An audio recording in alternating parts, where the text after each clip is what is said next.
Bon, de quoi allons-nous parler dans cette vidéo? De ceci, entre autres. Pourquoi je claque des mains au début de la vidéo?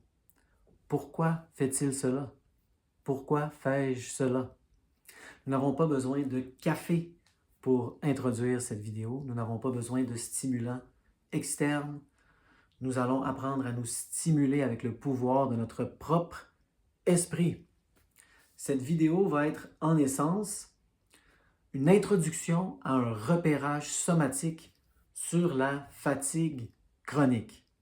Maintenant, si vous n'avez pas de fatigue chronique comme symptôme ou que vous ne désirez pas écouter la prochaine vidéo, le repérage somatique en tant que tel, cette vidéo-ci va quand même contenir de l'information pertinente et utile pour votre processus. Je dirais même que nous allons aller dans l'essence du processus, l'essence des questionnements, l'essence même des tiraillements. Beaucoup de gens se sentent tiraillés dans le reconditionnement des symptômes neuroplastiques par des messages différents, surtout si ils s'exposent à des chaînes différentes. Ils disent oui, mais lui me dit ceci, elle me dit cela. N'est-ce pas une contradiction? Là, nous allons apprendre, je l'espère, à être de plus en plus confortable avec la contradiction. Ce serait déjà un bon début. Mais nous allons même essayer de la surpasser, de la résoudre, de la synthétiser. Rien de moins. Ce n'est pas seulement les chaînes entre elles qui ont des contradictions, il y a des contradictions internes. J'espère que vous l'avez remarqué. Ah, il y a des contradictions dans ta chaîne? Oui. J'ai même une vidéo qui s'appelle « Des contradictions ».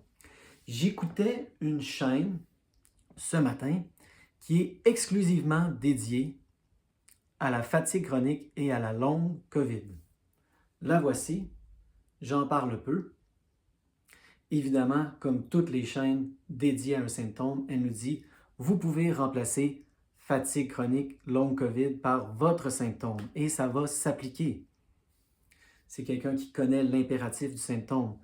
Mais c'est bien pour les gens d'avoir des chaînes qui mettent plus d'emphase sur certains symptômes. Beaucoup de gens sont rassurés par cela. Il y a le Steady Coach pour les étourdissements. Et là, il y a cette chaîne pour la fatigue chronique, longue COVID.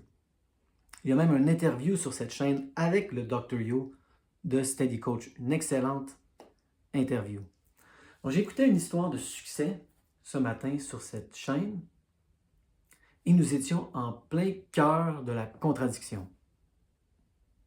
C'était la même contradiction que dans l'histoire de Vanessa, qui elle avait comme symptôme des migraines vestibulaires.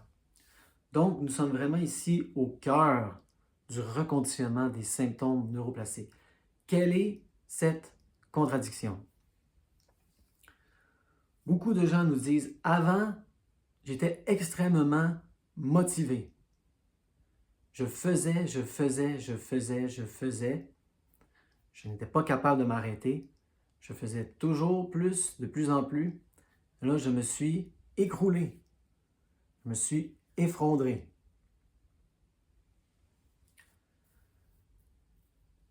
Maintenant, une fois qu'on est dans cette position-là, on veut toujours rester couché.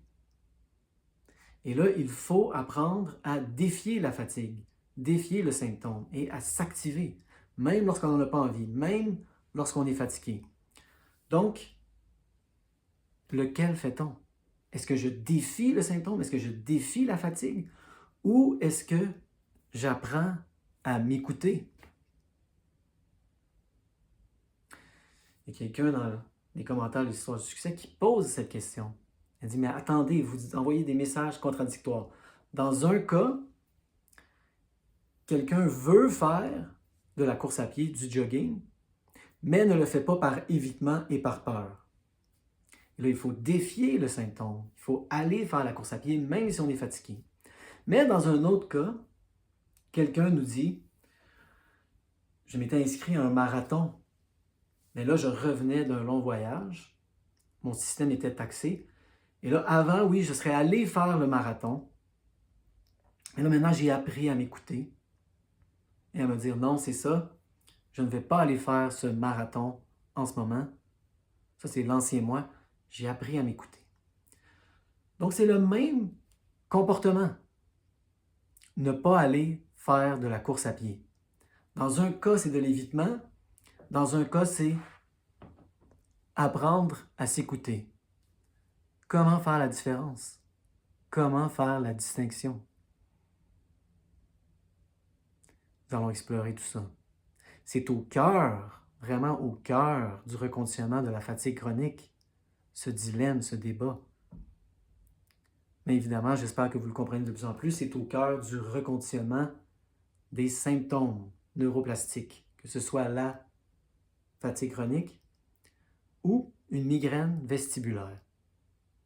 Même débat, même enjeu. Donc, nous allons explorer tout ça. Comme je l'ai déjà dit, moi, je fais les demandes spéciales. Là, j'en ai reçu une. Lorsque j'en reçois une, ça se peut que ça prenne un petit bout de temps, mais tôt ou tard, je vais la faire. Donc, j'ai reçu une demande spéciale. Nous allons lire le message de cette personne. Bonjour, j'ai commencé avec Tanner Murta et je n'ai plus de douleur. Ça, c'est une bonne nouvelle. Vous allez voir, il va y avoir des développements. Ce n'est pas la fin de l'histoire. Il ne reste que la fatigue.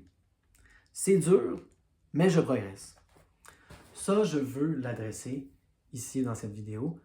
C'est rare que je mets de l'emphase sur le fait que c'est difficile. Peut-être que je fais paraître le processus trop facile. Vous pouvez jogger avec des 8 et des 9, que ce soit des 8 et des 9 sur 10 de douleur ou de fatigue. Vous pouvez aller jogger avec des 8 et des 9 sans mettre d'emphase sur le point que c'est très difficile.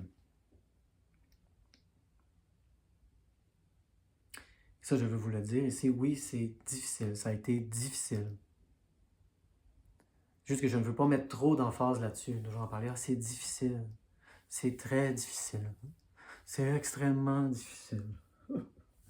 Et donc peut-être qu'en ne voulant pas mettre trop d'emphase là-dessus, je fais paraître ça facile. Ce n'est pas facile, ça a été très difficile, c'est juste, je ne veux pas mettre d'emphase là-dessus, mais c'est bien de l'adresser une fois de temps en temps, oui. Ça a été difficile. Ça a été très difficile. Ça a été difficile. Mais je ne mets pas d'emphase là-dessus. C'est bien d'en parler de temps en temps. Comme nous dit dans le bouclio, c'est difficile, mais c'est simple. Même, moi, je dirais, malgré les contradictions. C'est difficile, mais c'est simple. Le processus. Pouvez-vous faire un track somatique? Somatic tracking, repérage somatique, sur la fatigue? Oui, je vais le faire. Merci pour votre chaîne. Et là, j'ai répondu que moi, je n'ai pas fait beaucoup de repérage somatique spécifique à la fatigue. J'ai utilisé des techniques plutôt comportementales qui ont été adressées dans cette vidéo. La fatigue chronique. Où a-t-il trouvé ce titre? Hein? J'explique que j'ai utilisé une technique où je me disais constamment « je déborde d'énergie ». Ça, c'est la même technique que j'utilise au début de cette vidéo, lorsque je claque des mains. J'ai fait des associations dans mon esprit entre certains gestes, certains sons et certains états d'esprit. Lorsque je claque des mains au début de la vidéo, ça dit à mon cerveau, nous sommes en mode vidéo. Et là, de plus en plus, il a des exemples dans le passé du ressenti, comment je me ressens lorsque c'est le temps de faire une vidéo. C'est la même chose que j'ai faite avec la fatigue. Je n'ai pas simplement dit « je déborde d'énergie », je l'associe avec un geste. Je déborde d'énergie et ce geste et cette parole et ces sons étaient associés à certains souvenirs. C'est une technique principalement inspirée de la programmation neurolinguistique. On se souvient de moments dans notre vie où on débordait d'énergie. On les canalise et là, on les associe comme ça au son de nos doigts qui claquent et au fait qu'on dit « je déborde d'énergie ».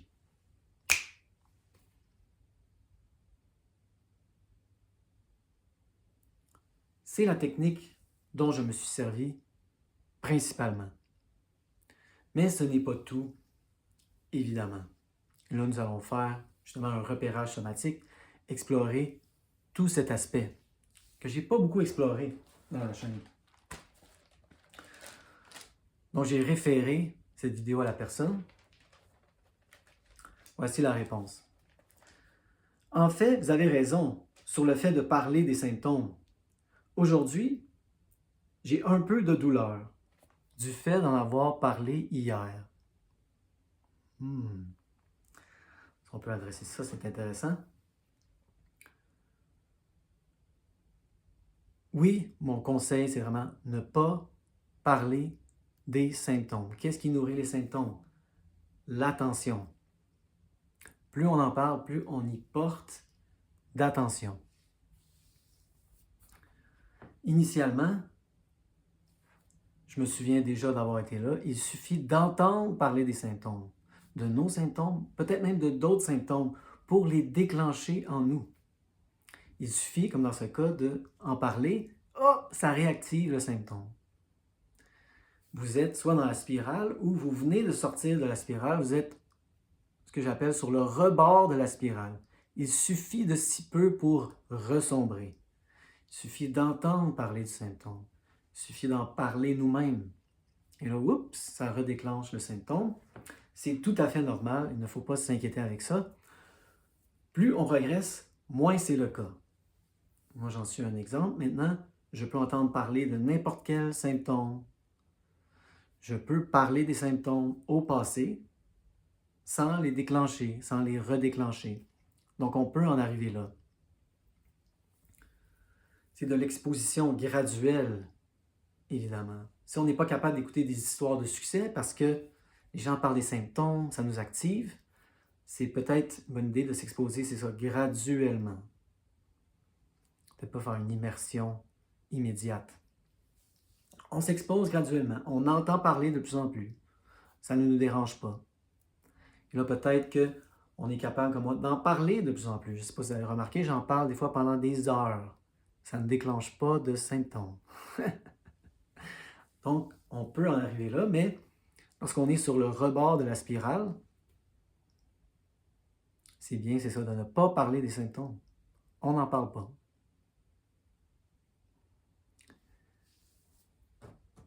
Et lorsqu'on parle de ces phénomènes, on change de vocabulaire.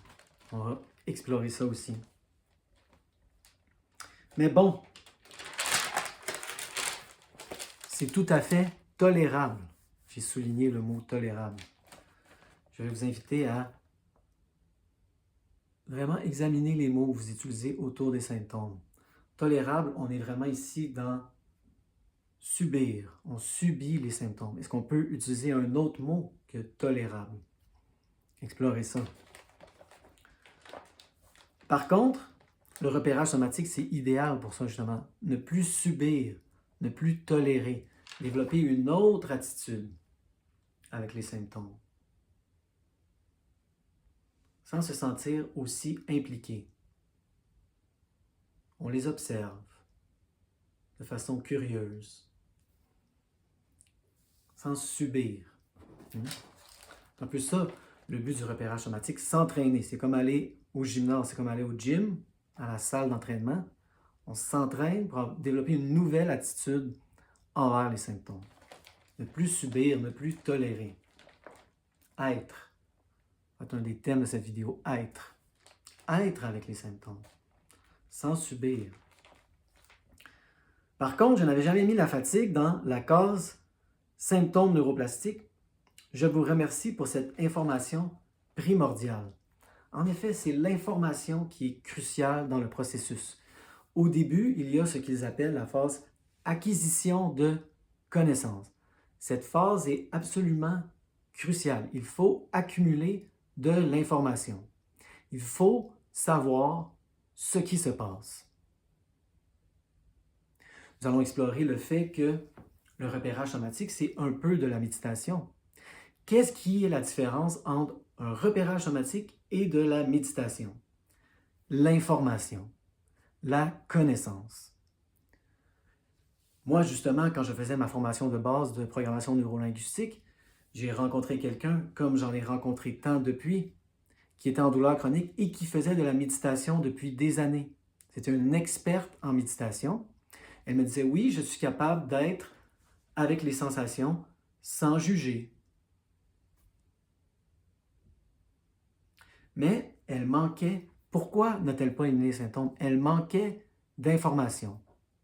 Elle ne réalisait pas que c'était une erreur du cerveau. Je l'écoutais parler et je réalisais qu'elle était beaucoup dans le structurel. Elle était très médicalisée.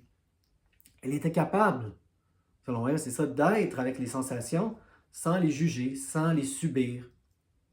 Mais les sensations ne disparaissaient pas. Le but du repérage somatique, à court terme, ce n'est pas d'éliminer les symptômes, mais le but du reconditionnement à la douleur, c'est d'éliminer les symptômes. Elle n'était pas capable d'éliminer les symptômes. Pourquoi? Parce qu'elle n'avait pas l'information. Qu'est-ce qui se passe? Votre corps est en parfait état. C'est une erreur du cerveau. Dès qu'on réalise ça, on peut entamer un processus où le symptôme va disparaître. Mais là, si vous commencez à comprendre le concept, le processus, il se peut qu'il y ait ce qu'on appelle l'impératif du symptôme. Votre cerveau est encore en état d'alerte, il va mettre un autre symptôme. C'est là que l'information devient encore plus cruciale. Sinon, vous allez tomber dans le panneau à chaque fois. Il faut connaître, il faut avoir de l'information sur l'étendue des symptômes. C'est très important. Sinon, vous allez tomber dans le panneau à chaque fois. Oui, il faut mettre la fatigue dans la case symptômes neuroplastiques. Sinon, c'est ça, on élimine la douleur. Hop, la fatigue. Ah, je ne peux rien faire avec la fatigue. La fatigue, c'est structurel. Non, la fatigue, c'est neuroplastique. Et là, la fatigue s'en va. Moi, ça fait douleur, fatigue, anxiété. On va peut-être même explorer l'anxiété dans cette vidéo. Oh non, pas l'anxiété. Je vous remercie aussi pour toutes les informations que vous transmettez via votre chaîne et pour toutes les astuces.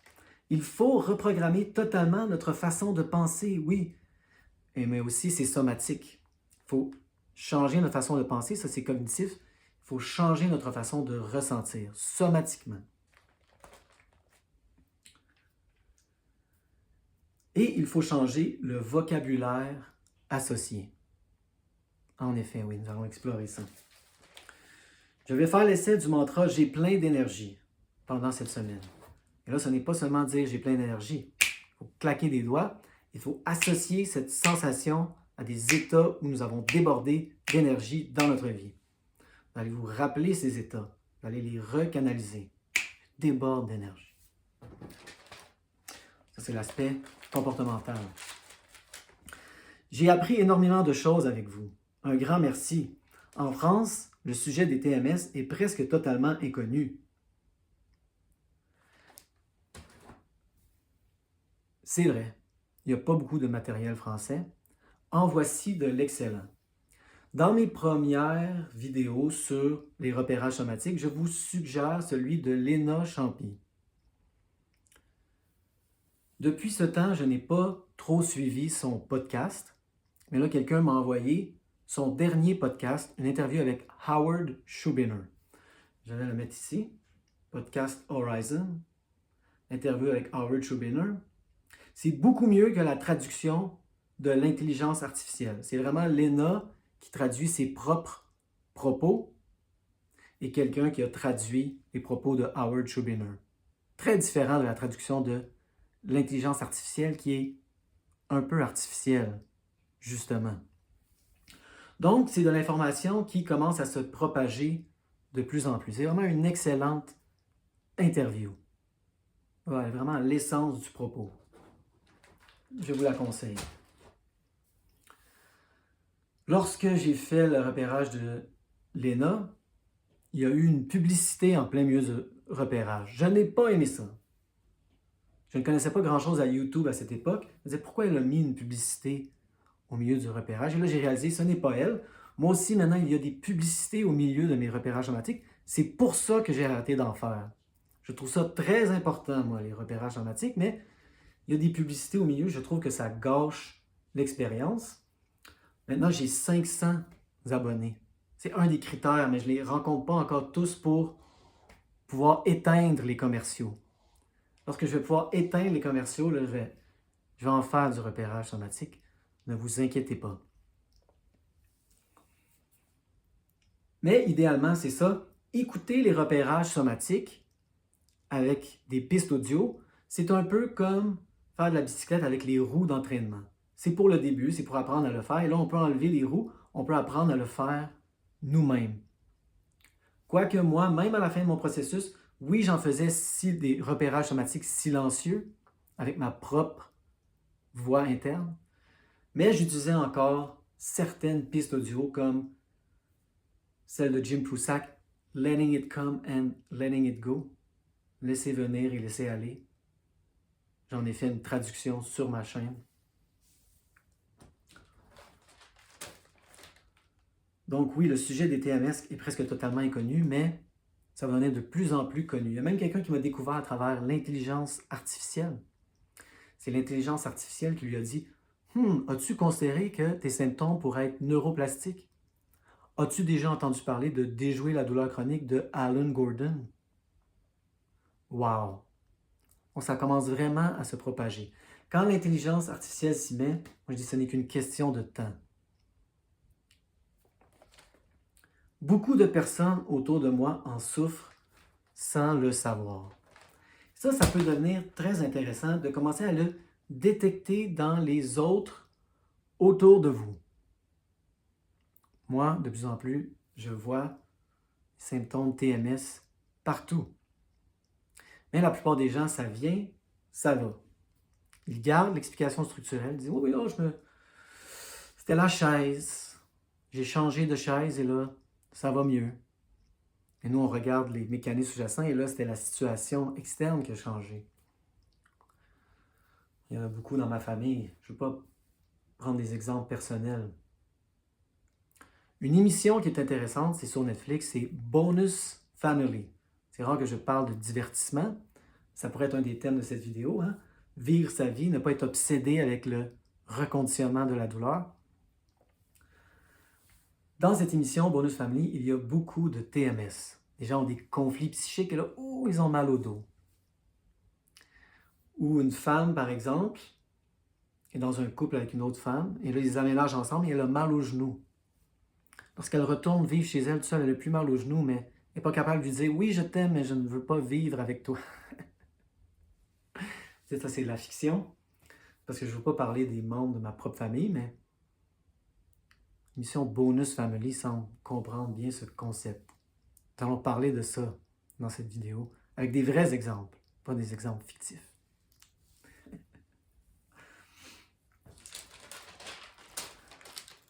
Donc tout ça est très intéressant. J'adore ce genre d'échange. Hein, ça me donne un tremplin pour explorer des thèmes. Donc oui, nous allons faire le repérage somatique dans la prochaine vidéo. Mais avant, nous allons explorer, c'est ça, des tiraillements qui pourraient ressembler en surface à des contradictions. En ce moment, il y a une espèce de débat dans le monde corps-esprit sur qu'est-ce qu'on pourrait appeler allowing, permettre, et dire non. Non aux symptômes. Jim Prusak en parle dans une vidéo récente, dans cette vidéo. Sam Miller, d'un côté, elle vous dit « Permettez, permettez, permettez, ne résistez jamais. Il faut permettre. You have to allow. » Le repérage somatique, c'est un peu du allowing. On permet, on permet, on permet, sans résister, sans dire non. C'est oui, oui. Et là, Jim Prusak nous dit, si vous ne faites que permettre, vous ne faites que perpétuer le cycle. Oui, oui, oui, et vous dites oui à un cycle qui se perpétue. Donc, il peut sembler y avoir une contradiction en surface. Moi, c'est très simple. Comment ai-je résolu cette contradiction? C'est un peu comme si je vous posais la question, Que faut-il faire dans la vie? Faut-il faire de l'exercice, de l'activité physique ou faut-il se reposer? J'espère que la réponse est simple pour vous. C'est les deux. Il faut faire les deux dans notre vie. Il faut s'activer, il faut faire de l'exercice et il faut se reposer. Il y a des moments pour chaque mode. Il y a des moments où je veux m'activer, faire de l'exercice. Il y a des moments pour se reposer. C'est la même chose. Pour moi, c'est un faux débat. Et moi, j'ai fait les deux. J'ai fait ce que j'appelle de plus en plus dans ma chaîne le oui et le non. Je permettais, j'avais des périodes comme ça dans ma journée où j'appelais ça des îles, je ne sais pas pourquoi, j'ai des petites îles de tranquillité où je permets aux symptômes d'exister, d'être, sans intervenir. Oui, oui, je permets.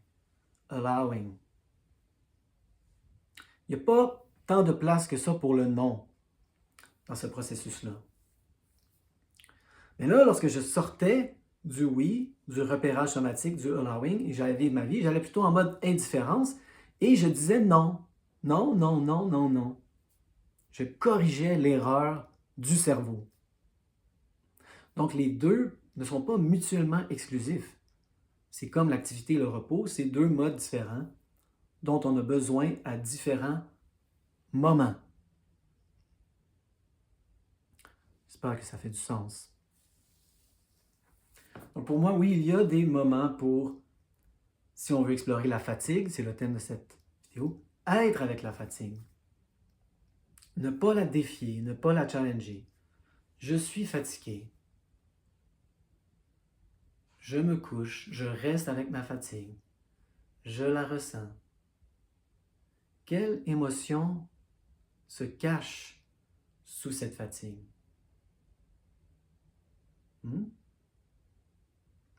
Et là, on peut commencer à explorer l'autre débat.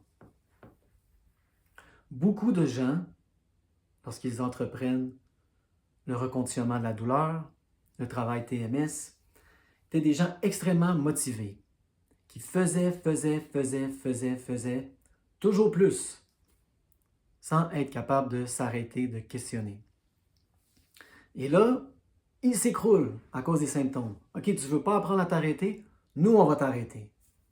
Avec de la fatigue, avec des migraines, peu importe. Va te coucher dans la grotte, dans le noir, va te reposer. Tu fais trop.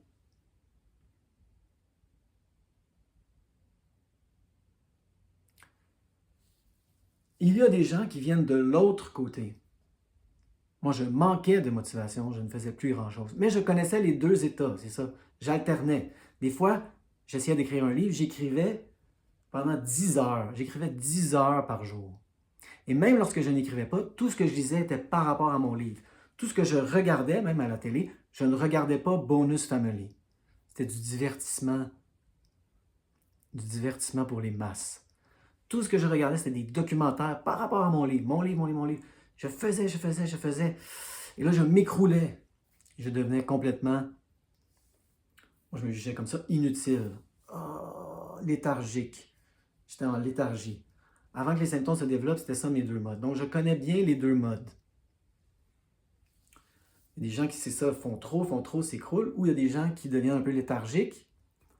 Et c'est ça leur fatigue, c'est une représentation de leur découragement. Donc, on peut y arriver des deux côtés. Certains peuvent y arriver de ce côté-ci, d'autres de ce côté-là. Certains des deux, comme moi, connaissent les deux tendances. Activation, écroulement, léthargie. Là, la fatigue, ça peut être ces deux choses. Ça peut être votre découragement, votre léthargie, personnifié, ressenti, je suis fatigué. Ou ça peut être, c'est ça, votre système qui vous dit, tu fais trop, tu n'es pas capable de t'arrêter, nous allons t'arrêter. Donc il peut, lorsqu'on comprend ces deux tendances, sembler y avoir une contradiction. Qu'est-ce que je fais? Est-ce que j'apprends à m'écouter? Ou est-ce que je défie? On veut aller faire de la course à pied. On revient d'un long voyage. ou j'apprends à m'écouter. Je ne vais pas faire le marathon. Ou j'ai le goût de faire de la course à pied. Mais j'ai peur. Oh, ça va déclencher des symptômes. Si je ne vais pas au marathon, c'est de l'évitement. C'est le même comportement, ne pas aller faire la course à pied. Dans un cas, on vous dit « Oh wow, tu matures, tu apprends à t'écouter. » Dans l'autre, on vous dit « Non, tu es dans la peur, tu es dans l'évitement. » Comment résoudre cette contradiction? Ce n'est pas une question de ce qu'on fait. C'est une question de comment on le fait. C'est une question d'état d'esprit. C'est vraiment ça qu'il faut comprendre. Lorsqu'on essaie de sortir de la fatigue chronique, c'est ça, ce n'est pas une question de quantité, mais de qualité. Avant, vous étiez en pilote automatique, vous étiez inconscient, vous étiez réactif. Vous suiviez un vieux schéma. Il faut que je fasse, il faut que je fasse, il faut que je fasse, il faut que je fasse, sans questionner. Et là, vous êtes écroulé. Et là, il faut retourner à l'activité. Comment fait-on pour retourner à l'activité? Avec conscience. Il ne faut pas rester écroulé dans notre lit, mais il ne faut pas retourner à notre vieux mode pilote automatique où on ne fait que des choses en mode réactif avec nos vieux schémas. C'est une question de conscience et là, de plus en plus, d'agir de façon alignée avec nos valeurs, comme ils nous disent dans la PNL, dans la programmation neurolinguistique. Donc, lorsqu'on veut sortir de la fatigue chronique, c'est pas juste une question de faire comme avant. Qu'est-ce qu'on veut faire? Est-ce que j'ai envie de le faire? On a exploré ça dans la dernière vidéo. Dans l'histoire de succès que j'ai mentionnée dès le début, c'était la même chose. Cette personne, et ça j'ai rencontré ça dans ma dernière rencontre, cette personne nous disait, moi je me servais des symptômes comme excuse pour ne pas faire de l'activité avec des gens. On n'a pas appris à dire non. Et donc, dès que quelqu'un nous invite, on y va, sans se questionner. On est en pilote automatique, on est dans nos vieux schémas. Donc, ça se peut, là, vous soyez épuisé à faire quelque chose. Votre ami veut aller faire de la course à pied. Vous y allez juste pour faire plaisir. Peut-être que vous allez être fatigué. Si vous apprenez à dire non, vous allez faire de la course à pied parce que ça vous tente de faire de la course à pied, ça va être complètement différent. Même chose, course à pied.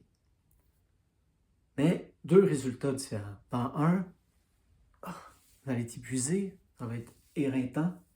Dans l'autre, vous allez commencer de plus en plus à avoir de l'énergie si vous agissez de façon alignée, en conscience. Arrêtez d'être sur le pilote automatique, arrêtez d'être sur les vieux schémas. On se questionne maintenant. Les symptômes nous ont forcés à s'arrêter, à se questionner, faire une prise de conscience. Qu'est-ce que je veux faire? Ce n'est pas une question de quantité, c'est une question de qualité. On peut faire la même activité, mais dans deux états d'esprit.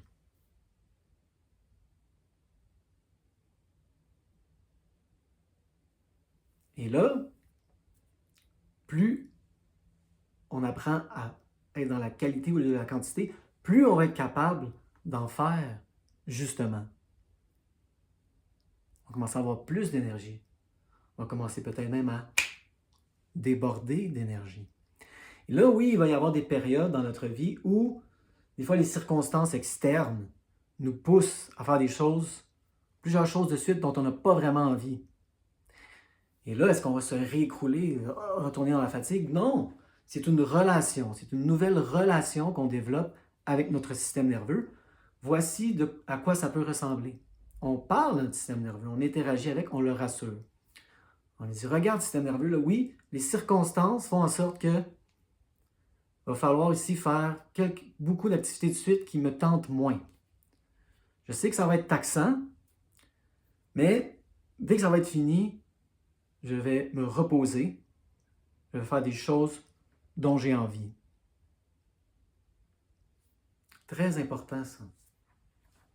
Un thème qui revient souvent, lorsque les gens écoutent des histoires de succès, Dan Bouglio l'adresse constamment, les gens demandent dans les commentaires, mais qu'a-t-elle fait? Concrètement, qu'a fait cette personne? Il n'y a pas assez d'outils. Et là, on réalise dans les histoires du succès que souvent, ce n'est pas une question d'outils. C'est les gens qui ont changé leur relation avec eux-mêmes, ils ont changé leur attitude. Des fois, c'est la même activité, faite différemment, faite avec un nouvel état d'esprit, ils ont une nouvelle relation avec eux-mêmes.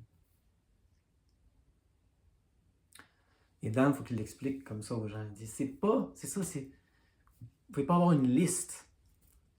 Dans l'interview entre le Dr. Yo et Raylan Hagan, sur la chaîne de Fatigue Chronique, ils abordent ce thème, qu'il n'y a pas de liste qu'on peut vous donner. Voici une liste de 20 choses à faire. Parce que tout le monde est différent. Même si on pouvait vous donner une liste, c'est très important de modifier, adapter. Voici un mot très important, l'adaptation. Adapter les outils à vous-même. Peut-être même en inventer de toutes pièces. Moi, j'ai fait mes propres versions des repérages somatiques. Ce n'est pas quelque chose que j'ai reçu tout cuit dans le bec. J'ai inventé mes propres versions du repérage somatique, je l'ai modifié à ma façon. J'ai inventé des nouveaux outils. Lorsqu'on écoute des histoires de succès, c'est très fréquent, ça. Les gens nous disent les livres qu'ils ont lus, les chaînes auxquelles ils ont été exposés, et là, ils nous parlent de leur stratégie. On dit « Oh mon Dieu, je vois, OK, il a fait un mix entre cette stratégie-là et cette stratégie-là, mais il l'a adapté à sa façon. Oh mon Dieu, ils ont même inventé des nouveaux outils qui ne sont dans aucun de ces livres, aucune de ces chaînes. » Donc, ce n'est pas vraiment une question de faire, c'est une question de relation avec nous-mêmes. S'il y a des outils, c'est d'adapter les outils. Très rare qu'on peut juste vous donner un outil et là, vous le faites comme ça en obéissant à la lettre. Il y a un travail d'adaptation à faire. Ça, c'est avec les outils. Mais ça va au-delà des outils. Parce qu'il y a des histoires de succès où les gens sont déçus, c'est ça. Mais concrètement, qu'a-t-elle fait? Quel outil? Elle a changé sa relation avec elle-même et avec l'outil. Donc ici, nous parlons spécifiquement du repérage somatique. C'est la même chose. Si vous avez lu Alan Gordon, il va vous dire, ce n'est pas le repérage somatique en tant que tel, c'est l'esprit dans lequel on le fait. Faites-vous le repérage somatique comme un faucon, avec un focus laser sur le symptôme. Je vais te zapper, je vais t'oblitérer, symptôme. Symptôme. Je fais un repérage somatique, là. Je mets mon attention sur le symptôme. Ce n'est pas le repérage somatique qui est important, c'est comment on le fait. L'état d'esprit dans lequel on le fait. Et ce n'est pas le cas que pour le repérage somatique, c'est le cas pour tout dans la vie et donc dans le reconditionnement de la douleur.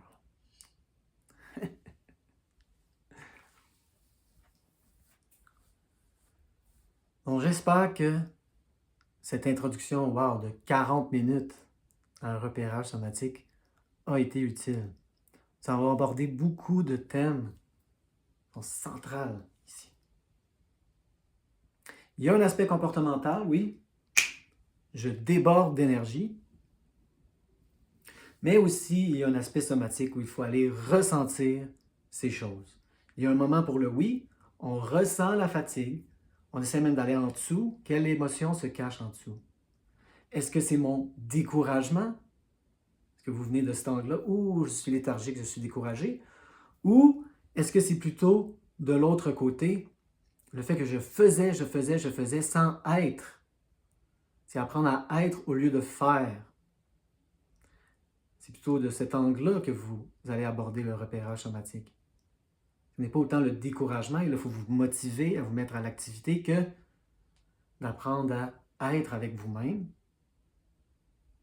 à questionner, se faire constant. Il faut faire. Parce qu'il faut apprendre à être. Qu'est-ce qui se cache sous cette fatigue? Le fait que j'en faisais trop. Le fait qu'on fait. Il faut que j'apprenne à m'écouter. Ce n'est pas une contradiction. Moi, j'ai vécu les deux. Je viens de ces deux angles. Donc oui, moi j'avais des moments pour le oui. où je laissais, où je permettais, mais aussi il y avait des moments pour le non. Non, la fatigue est une erreur du cerveau. Ce n'est pas parce qu'on est fatigué qu'il manque d'énergie dans le système. Ce n'est pas parce qu'on a mal au coude qu'il y a un dommage dans le coude. J'espère que vous le savez. Ce n'est pas parce qu'on est fatigué que le système manque d'énergie. C'est une fausse alarme. Comme la petite lumière qui nous dit qu'on va manquer d'essence dans la voiture. Maintenant, elle est trop avancée, elle est trop sensible. Vous sortez de la station d'essence, le réservoir est plein. La lumière commence à clignoter. Trop vite. Fausse alarme. Fausse alerte. Vous avez de l'énergie. Vous pouvez faire ce que vous voulez. Donc, il y a tous ces aspects-là. Et oui, moi, la douleur est partie en premier. Ensuite, ça a été la fatigue. Ensuite, ça a été l'anxiété. On peut voir ça comme l'impératif du symptôme, comme une espèce de carrousel. Ah, la douleur. La douleur s'en va. Ah, la fatigue. Ah, l'anxiété. Moi, ce n'est pas comme ça que j'ai vécu ça. J'ai vécu ça comme des couches, ces trois-là. Lorsque la douleur est partie, ah, la fatigue. Lorsque la fatigue est partie, ou en dessous de la fatigue, il y avait de l'anxiété. Qu'est-ce qu'il y a sous l'anxiété? On va aller explorer tout ça dans le repérage somatique. Mais il y avait des attitudes différentes. Moi, je observais de plus en plus les gens normaux. Comment se comportent-ils? Les gens normaux ne parlent jamais de douleur, à moins qu'ils soient blessés. C'est ça que j'ai réalisé. On peut se blesser. On se casse la cheville. On peut en parler. Ouh, je me suis cassé la cheville, ça fait mal. C'est le seul contexte dans lequel les gens normaux parlent de douleur. Donc, c'est ça que j'ai fait. J'ai commencé à les imiter. Je ne parle plus de mes symptômes. Je ne parle plus de la douleur. Maintenant, ça a été plus difficile avec la fatigue. Les gens, souvent, ont plus de difficultés à se convaincre que la fatigue est neuroplastique que la douleur. De plus en plus, on comprend le concept. OK, j'ai mal au coude, mais il n'y a aucun dommage. Mais la fatigue, c'est plus difficile, on dirait, pour certaines personnes. C'était mon cas. C'est là que l'information devient cruciale. Mais aussi, lorsqu'on observe les gens normaux, c'est plus difficile parce que les gens normaux disent qu'ils sont fatigués. Les gens normaux ne disent pas qu'ils sont en douleur, sauf quand ils sont blessés. Mais ils disent « je suis fatigué ». Ah, je suis fatigué ce soir. C'est ça qui m'a pris du temps à réaliser. J'essayais d'imiter les gens normaux, je disais « ah, je suis fatigué, je suis fatigué, je suis fatigué ». Et là, j'ai réalisé que pendant le reconditionnement de la fatigue, il fallait que j'arrête de le dire. J'ai arrêté de dire complètement que je suis fatigué. Même peut-être lorsque ma fatigue était vraie, de la vraie fatigue. C'est-à-dire un manque d'énergie, un vrai besoin de repos. J'ai arrêté de le dire complètement. Maintenant, je le dis. L'autre soir, il était 8h30, 9h. D'habitude, je ne suis pas fatigué. C'est tout, je dis, ouf, je suis fatigué ce soir. Je vais aller me coucher tôt. C'est normal.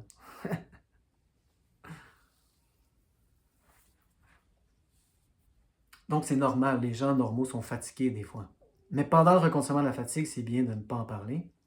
L'anxiété, j'ai réalisé, ça a été encore plus complexe pour moi parce que ce n'est pas normal d'être en douleur. Il n'y a pas de raison d'être en douleur à moins qu'on soit blessé. Maintenant, on peut être fatigué des fois. Même quand on élimine les symptômes neuroplastiques, il va y avoir de la fatigue, c'est normal un peu la fatigue. De plus en plus, je réalise l'anxiété, c'est ça.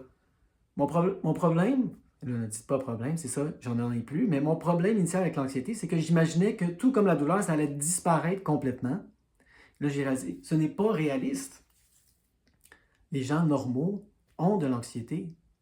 Moi, j'ai toujours l'image de l'acteur en tête. Parce que c'est ça la métaphore ultime. Votre subconscient est un spectateur, il vous observe.